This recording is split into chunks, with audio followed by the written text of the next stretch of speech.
Olá! Hoje o assunto é reprodução humana e basicamente o que a gente precisa saber do que é reprodução humana. Introduzindo o assunto, reprodução humana caracteriza-se por ser um processo pelo qual o gameta masculino se une ao gameta feminino e a partir daí vai gerar um ser de mesma espécie. Então, ao longo dessa apresentação, a gente vai tratar sobre quais são esses gametas, como eles são formados, também todo o ciclo reprodutivo que vai ocorrer entre os gametas aí, e bem como o destino final deles em todo esse processo. Então, falando sobre a gametogênese, a gente precisa entender que é um processo pelo qual ocorre a formação dos gametas femininos e masculinos. Os espermatozoides e os oócitos, eles são gametas altamente especializados que a gente chama de células germinativas. Cada uma dessas células, elas contém metade do número de cromossomos presentes nas células somáticas, que são 23 ao invés de 46 cromossomos. O número desses cromossomos vai ser reduzido durante a meiose, que vai ocorrer somente durante a gametogênese. Nos homens, esse processo tem o nome de espermatogênese e nas mulheres se chama oogênese. Em suma, a espermatogênese ela é um processo no qual ocorre a formação dos espermatozoides. Esse processo ele se dá no interior das gônadas, que são os testículos, e ocorre da puberdade até o fim da vida do indivíduo masculino. Nos testículos são encontrados milhares de tubos finos e enovelados, os tubos seminíferos, onde se localizam as espermatogônias. Nesse processo, as espermatogônias elas vão se multiplicar através de mitoses até a adolescência, período no qual elas passam a se multiplicar com maior intensidade. Na fase de crescimento, algumas espermatogônias elas vão crescer e se duplicar nos cromossomos, transformando-os em espermatócitos primários. Os espermatócitos primários eles vão sofrer meiose, dando origem a duas células haploides que a gente chama de espermatócitos secundários, que eles vão sofrer outra meiose e vão originar 4 células haploides que a gente vai chamar de espermátides. Essas duas meioses, onde os espermatócitos eles vão sofrer essa repartição, elas vão representar a fase da maturação. E a última fase que a gente tem, que é a fase da diferenciação, essas espermátides, elas vão começar a se transformar em espermatozoides. Nessa fase, as espermátides, elas vão perder praticamente todo o citoplasma e vão começar um processo em que elas vão desenvolver, a partir do centríolo, um flagelo, que é a caudinha do espermatozoide. O núcleo desse espermatozoide é o local onde os cromossomos paternos eles vão ficar armazenados. Vamos falar agora sobre a oogênese, que é a formação do gameta feminino. É importante saber que esse processo é iniciado na vida intrauterina entre 7 a 9 meses, quando as ovogônias, que são células diploide, elas sofrem várias mitoses até se transformarem em ovócitos primários. E o ovócito primário, ele começa a meiose 1 e estaciona na fase prófase. E ele fica estacionado até o início da puberdade, que pode acontecer entre 8 a 14 anos.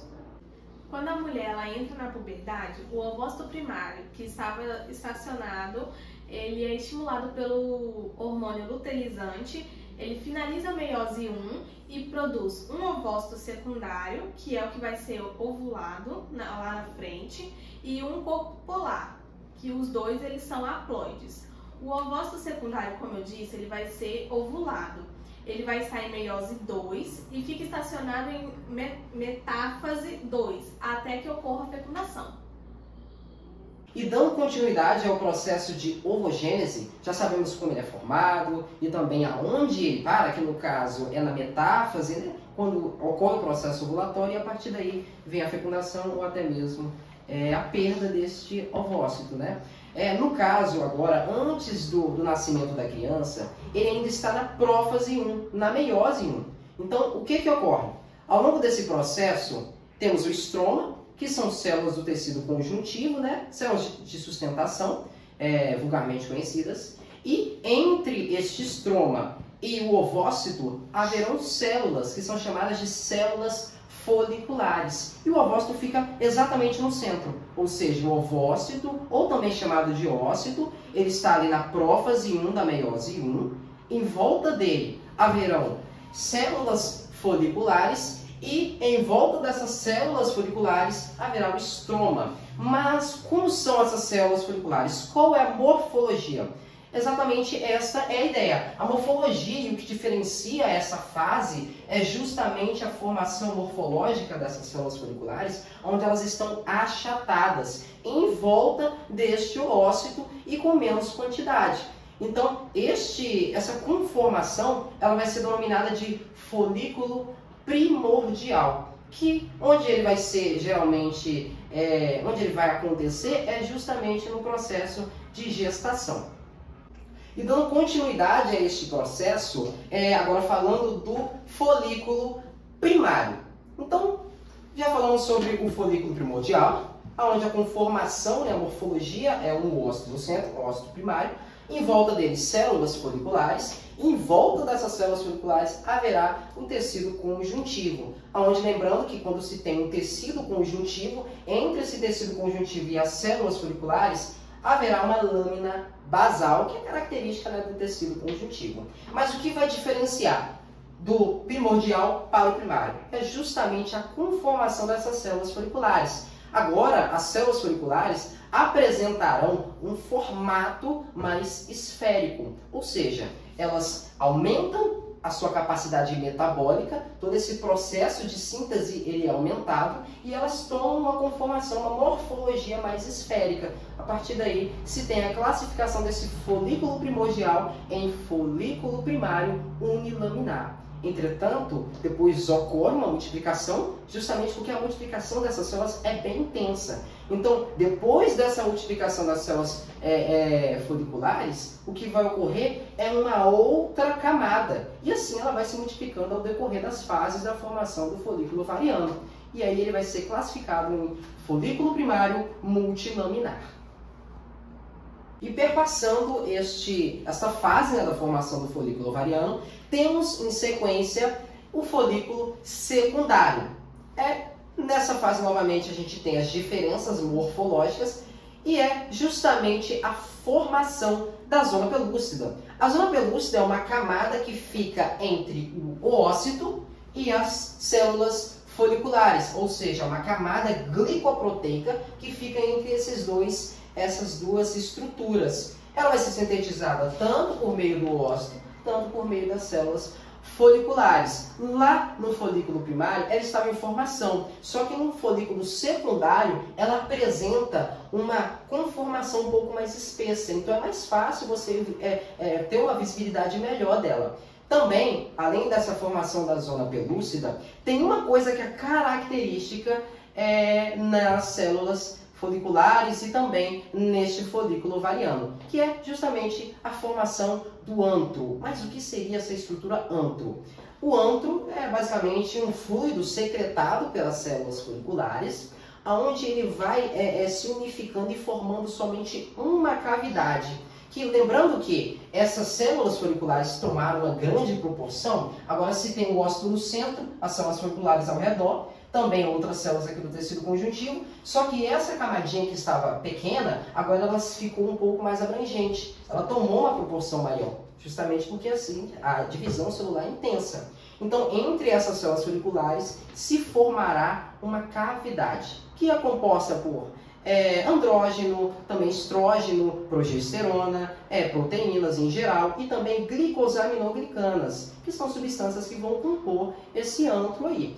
Além dessa questão do antro, tem a zona pelúcida, tem a multiplicação dessas células foliculares e também o início da formação do nosso tecido tecal, que vai ser bem visível no folículo terciário.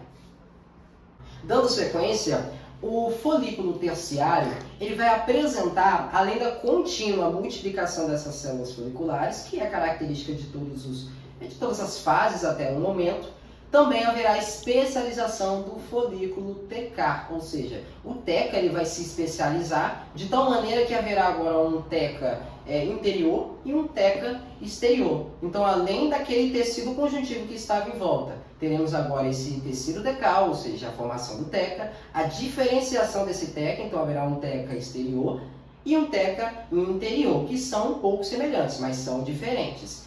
Também haverão as células foliculares na parte mais interiorana, mas agora lembrando que não está mais no centro, está numa das localidades ali, está deslocada para algum dos cantos.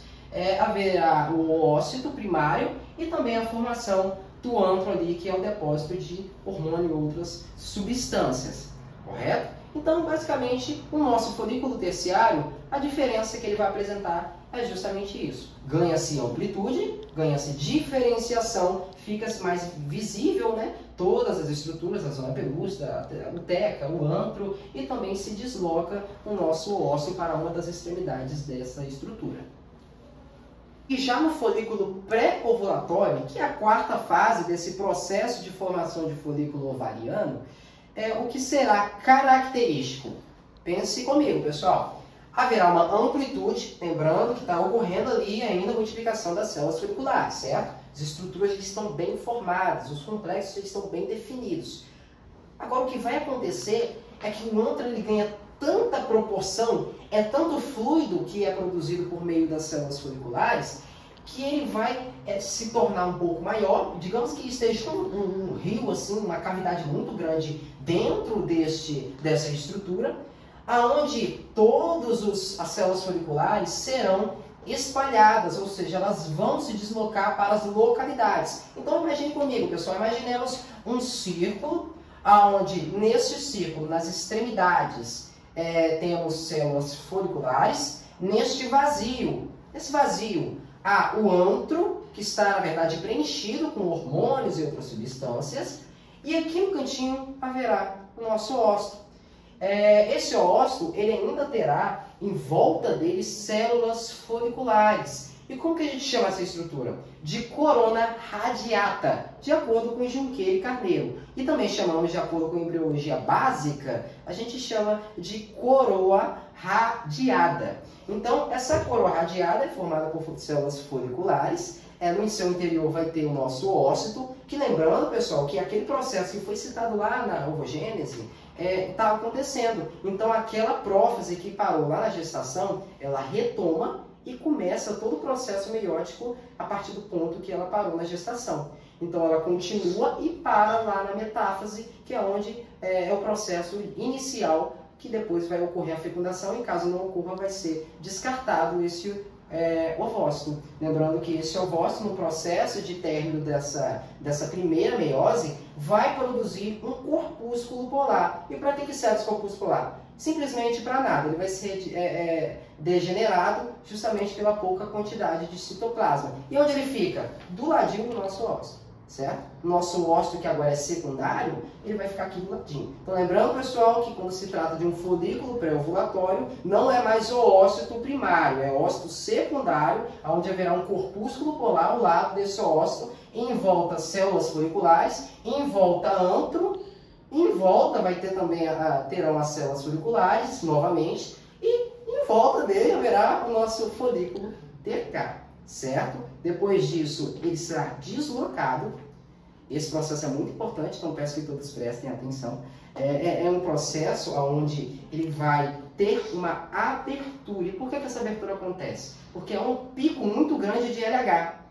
E para quem lembra, o LH é o hormônio luteinizante. Vai haver um processo de pico e haverá essa abertura. E o que vai sair? O nosso óssito secundário.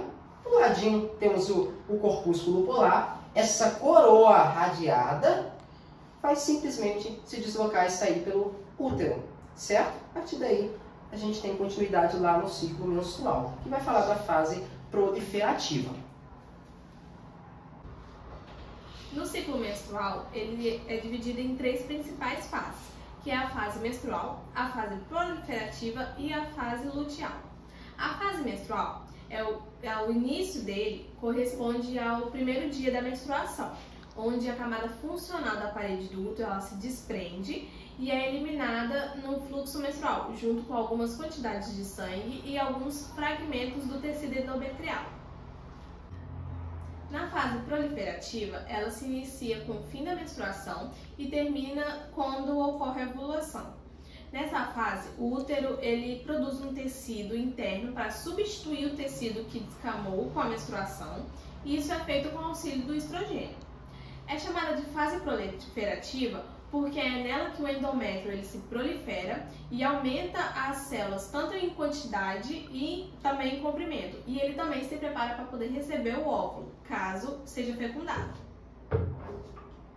Na fase luteal, que é o período entre a ovulação e a próxima menstruação, quando a ovulação acontece, o folículo que continha o óvulo ele se transforma em uma estrutura chamada de corpo lúteo, que começa a produção de estrogênio e progesterona. O corpo lúteo ele é responsável pela produção de progesterona suficiente para sustentar a fase inicial da gravidez. Se não ocorrer a fecundação, o corpo lúteo ele se degenera, os níveis de estrogênio e progesterona eles caem e o endométrio sofre isquemia, que é uma redução do suprimento sanguíneo, e também a menstruação. Se ocorrer a fecundação, ocorre a clivagem do zigoto e não a menstruação e a fase luteal prossegue. O ciclo menstrual ele se interrompe durante a gravidez e o endométrio passa para a fase de gravidez. Com o fim da gravidez, os ciclos ovariano e menstrual eles se reiniciam após um período variável. E finalizando todo esse processo que dá origem, né, ao nosso feto, depois disso ocorrem vários outros que vão proporcionar o crescimento, o desenvolvimento, até a maturidade deste indivíduo, ok? Mais uma vez eu peço para que todos vocês dêem um like, compartilhem esse vídeo, para que outras pessoas também possam ser ajudadas.